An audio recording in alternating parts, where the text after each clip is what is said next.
Hey everyone, welcome back. Ready to jump into another deep dive? Always excited to explore the world of microbes. Me too, especially when it involves a group of bacteria that's both familiar and full of surprises, like Actinobacteria. Actinobacteria, a classic. They're everywhere, especially in the soil. Right. But for today's deep dive, we're focusing on a specific class within Actinobacteria called Coriobacteria. And for all you medical microbiologists out there, this one's going to be particularly interesting. Absolutely. While many people associate Actinobacteria with the environment, there's a whole branch of them living right inside us in the human gut. Exactly. And that's where things get really interesting, especially when we consider their potential impact on our health. So, to guide us on this journey, we're turning to the ultimate authority on bacterial classification. Volume 5 of the second edition of Briquet's Manual of Systematic Bacteriology. An excellent choice. This volume provides a comprehensive overview of the Coriobacteria class, delving into their unique characteristics and evolutionary relationships. Perfect. So let's dive right in. I know this class was initially considered a subclass called Coriobacteriidae, but it got a promotion, right? That's right. It was all thanks to the power of 16S rRNA gene sequencing. Scientists realized that Coriobacteriidae was distinct enough to be its own class, based on their unique 16S rRNA gene sequences, and that's how Coriobacteria was born. Okay, so a bacterial glow-up. But you know what? I've always wondered, what makes this 16S rRNA gene so special?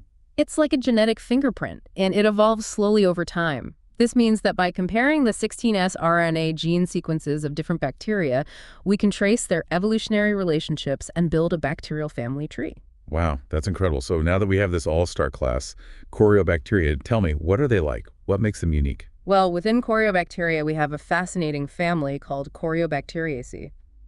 These guys are anaerobic, meaning they thrive in environments without oxygen, like the human gut. Ah, so that's why they love our guts so much. Yes. Exactly. And they come in various shapes, from rods to kochi, and their appetites are quite diverse, too. Some Coriobacteriaceae are picky eaters, fermenting specific sugars, while others are more adaptable. Speaking of adaptable, remember those pear-shaped bacteria we talked about earlier?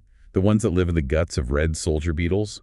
Turns out, they're part of this family too. You're talking about Coriobacterium glomerans, and they're quite remarkable. Under a microscope, you'd see long chains of these irregular pear-shaped cells clinging to the beetle's gut lining. What's even more fascinating is that it's the only species in its genus so far. Wow, so they have their own exclusive club. But it makes you wonder, what other unique Coriobacteriaceae members are out there? What other genera are we dealing with? Well, there's Atopobium, a diverse genus found in humans and animals, even horses. Some Atopobium species are linked to gum disease in humans, and A. vaginae is associated with bacterial vaginosis. Atopobium, the multi-host microbe with a mischievous side. So they can be both friend and foe, depending on the circumstances, huh? Exactly. Then we have Collinsella. They're particularly abundant in the human gut. Collinsella aerofaciens, for instance, is one of the most prevalent species found there. Collinsella, the gut's resident mystery. What else? Well, there's Cryptobacterium, the introverts of the bacterial world. They're notoriously difficult to grow in the lab and were first discovered hiding out in periodontal pockets, those tiny spaces between your teeth and gums. Cryptobacterium, the elusive enigma of the oral microbiome. Okay, so we've got Atopobium, Collinsella, Cryptobacterium. Who else is part of this intriguing family? We also have Dinitrobacterium with a unique energy strategy. Instead of using oxygen like we do, they use compounds like nitrates and nitryl alkanes as their fuel through a process called anaerobic respiration. So they've figured out how to breathe without air. That's incredible. It is. And some Dinitrobacterium species, like detoxificants, can even break down toxins found in plants. Imagine the potential for bioremediation. Wow, Dinitrobacterium, the eco-warrior of the bacterial world. This is amazing. What else? There's also Egerthella. These bacteria are known for breaking down complex molecules like steroids and lignins. But what's fascinating about Egerthella lenta is that scientists are still debating whether it's actually one species or multiple species masquerading under the same name. Egerthella lenta, the master of disguise. So many secrets to uncover. What other fascinating members are in this family? We can't forget Olsonella. These bacteria are tiny but mighty. They're often found in the mouth and have even been linked to blood infections.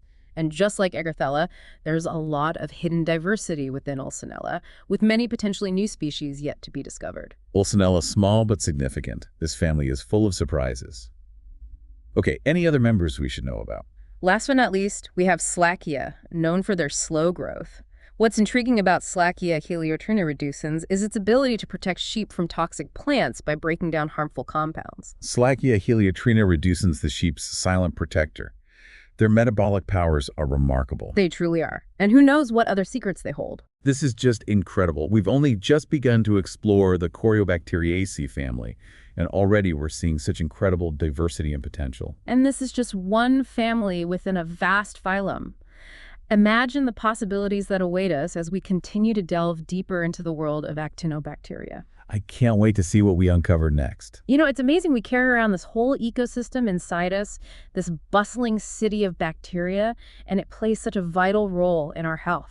Yeah, it really makes you appreciate the interconnectedness of life. And, we've been talking about Coriobacteria this whole time, and specifically that Coriobacteriaceae family.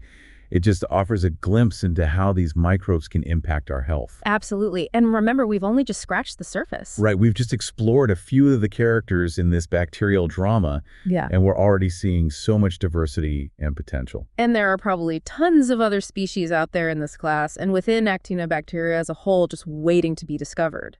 It's like we've explored a few islands in this vast archipelago, teeming with life and hidden treasures. Exactly. And as we continue to explore, I'm curious about something you mentioned earlier about Egerthella lenta and the whole debate about its true identity. Oh, yeah, it's like a bacterial mystery novel. Right. Scientists are piecing together clues from its DNA and behavior, trying to figure out if it's one species or many.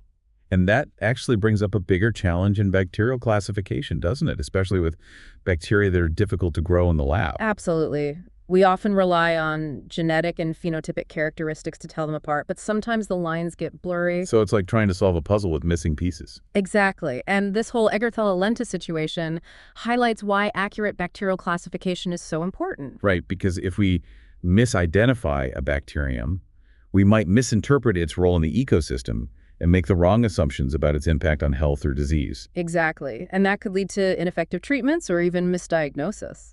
Wow, so even small errors in classification can have big consequences. Precisely. And that's why it's so important to use multiple lines of evidence when identifying bacteria. We can't just rely on one characteristic. Right, it's like conducting a thorough investigation, gathering as much evidence as possible before reaching a verdict. Exactly. And speaking of investigations, we briefly mentioned Ulcinella earlier and its potential to cause blood infections. Oh yeah, that was pretty scary. Yeah. How does a bacterium that typically hangs out in the mouth end up causing such a serious infection?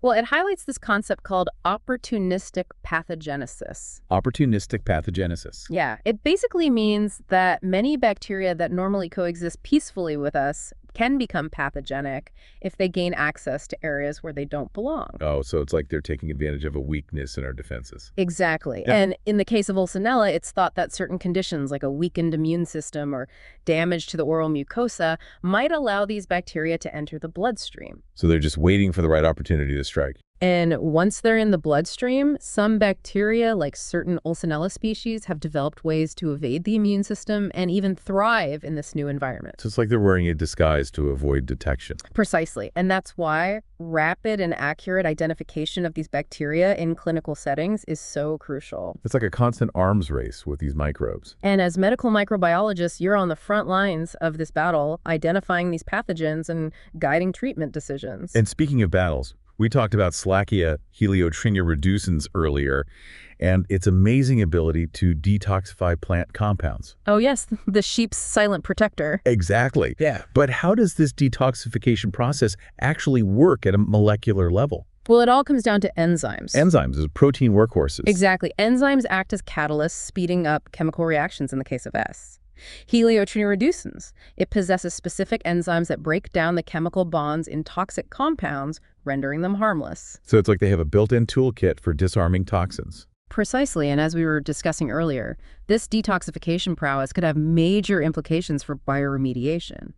Imagine harnessing the power of these bacteria to clean up polluted soil or water. Exactly. By understanding these enzymes and how they work, we could potentially engineer these bacteria to target specific contaminants. It's amazing to think that these tiny organisms, which we often associate with disease, could hold the key to healing our planet. And this potential hinges on a deep understanding of their metabolic pathways and the enzymes that drive these reactions. Which is why research in this field is so crucial. By studying these bacteria and their unique capabilities, we can gain valuable insights into their potential applications, not just for bioremediation, but also for drug development and other biotechnologies. It seems like with every step we take deeper into the world of Coriobacteria, we uncover new layers of complexity and potential. And this is just one family within the vast phylum Actinobacteria.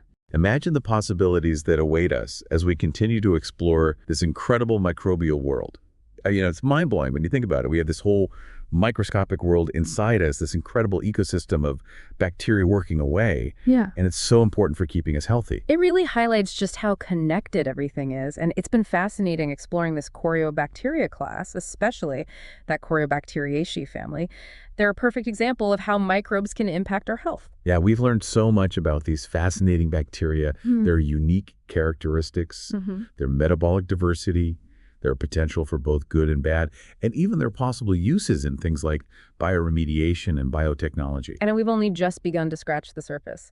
There are probably countless other species within this class and within the whole Actinobacteria phylum that we still know nothing about. It's like we've just explored the tip of the iceberg. Exactly. And as we wrap up this deep dive, what are some of the key takeaways you'd like our listeners to remember, especially those medical microbiologists out there? Well, I think the biggest takeaway is that the gut microbiome is incredibly diverse and complex.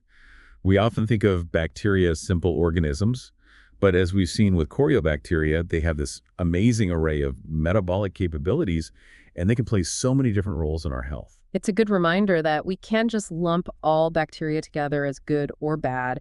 Each species has its own unique story, and its impact on the host can change depending on a lot of factors. And this understanding is crucial for medical microbiologists who are diagnosing and treating infections, as well as researchers who are studying the gut microbiome's role in health and disease. Absolutely. And another key takeaway is the importance of accurate bacterial classification, as we saw with Actinobacteria lenta. Even small mistakes in identification can have big consequences. Yeah, it can really change your understanding of a bacterium's role and its potential impact on us. And that's why we need more research and better tools for identifying and characterizing these bacteria. The more we know about them, the better we'll be able to use them for good. And I think this deep dive has also shown us the incredible potential of these bacteria beyond just human health. From cleaning up pollution to developing new technologies, the unique metabolic abilities of Coriobacteria could be the key to solving some of our biggest challenges. It's exciting to see how microbiology and medical microbiology are coming together to find new solutions for both human health and the health of our planet. This has been such an amazing journey into the world of Coriobacteria. It's incredible to think about all the possibilities that await us as we continue to explore the vast and fascinating world of microbes. I agree, and I hope our listeners, especially those medical microbiologists out there, will be inspired to keep learning and exploring this incredible microbial world. Absolutely. Well, that wraps up our deep dive into Coriobacteria. Thanks for joining us, and we'll see you next time for another exciting adventure into the world of microbes.